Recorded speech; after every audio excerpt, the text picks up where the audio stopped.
Wazing ni aje? I go by the name of ZJ Max 254. Na leo hapa hivi nimeleta show noma. Inaitwa The Sheng Republic. Hapa hivi tutakuwa tunachapiana, discuss the latest trendy Sheng terms mtaani. At least kila msee kwa amepelekwa na mtaratara, au sio? Sasa tukisikiza genge tu pale hivi unasikia maneno fulani imekupiga chenga. I'm there for you. Tutakuwa tunashikanisha hizi terms zenye zinakaa, au sio? Na lately tumesikia ngoma fulani pale hivyo kutoka kwa Madocho, Stupid Boy. Shout out to Gota City bana. Nasema ati ngumi ni jamo, chorea mbwekse. So ukishasikia ngumi ni jamo, simple, hiyo inamaanisha ngumi ni moja. Chorea mbwekse, yani lenga story za hizo ngumi mbili. Mbwekse inamaanisha mbili. So ukisema ngumi ni jamo, tunamaanisha ngumi ni moja. Chorea mbwekse inamaanisha lenga story za ngumi mbili. Na hope una understand this story inatoka wapi, au sio? Kama hujashikanisha, check out their new tune known as ngumi ni jam, au sio? Alafu wadi ya pili hapa hivi ni lagunya. So unasikia msame sema Jonte amepiga lagunya fulani hivi anao kimsee imetii. So ukisikia lagunya inamaanisha kiatu. Lagunya ni kiatu. Then hapo hivi tuko na kipalma. Unasikia mmoja amekwambia bro maze si ucheze kipalma, inamaanisha ni ucheze kibusi, kiwali boss. Cheze kamzing fulani, au sio? Na ukisubscribe pale hivyo chini utakuwa umecheza kipalma, yani kiwali boss, au sio? Then tuko na baroda. Ati wazin ni kupiga tu baroda. Baroda inamaanisha do, na wazin ni watu wa maana, yani wazito. Kama mse una watch hii stuff unajua wewe ni mzima, au sio? So baroda ni do, yani pesa. Alafu tuko na mrazi. Mrazi ni fana msee, yani ule msee mwenye ashikanishangi vitu sana, na so zingine pia hutumika kumaanisha mtu mtiaji, ile msee fulani mwenye naelewa, au sio?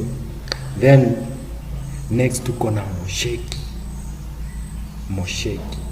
So tukisema mosheki inamaanisha kupiga koto. Kupiga koto ni kusanya msee amefunga mlango na padlock, unaenda unavunja.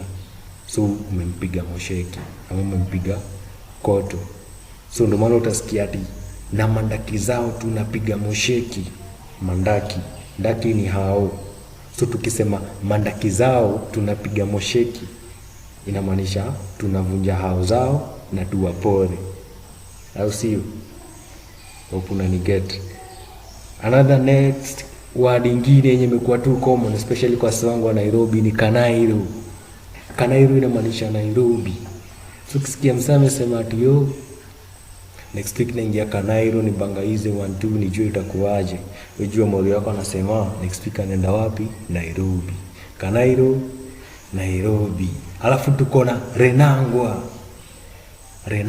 Renangwa ni kurauka, yani asubuhi. Ushaona So unaweza kuwa na msee base unamwambia mazee ni aje Jonte, si renangwa unijenge hiyo mali yangu because kuna mali mimi nadai kuzidi. So renangwa ni asubuhi na mapema. Then tuko na kuomoka, na hii najua kila msee anajua, kisha make tu unakwanga ushaomoka, au sio? Alafu tuko na mrota simply means mtaro,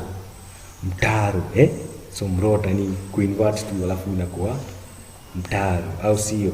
Then tuko na mbegeko ni gun. So tukisema majegeo mengia mtaani na mbegeko kai imekokiwa msee, inamaanisha mkam na magano, kazi iko ready cocked, yani wanangoja tu kushoot, au sio? Na ni rada So kwa leo nataka tuachie hapo. This segment will be continuing each and every day. Like when I drop a new video pale YouTube, niko peleka na mtaratara about the new Sheng words mtaani. I'll see you. Thanks for watch. Usisahau kusubscribe for more. Kumbuka ati ngumi ni jamo, chorea mbwekse. I'll see you. Shout out Gota City.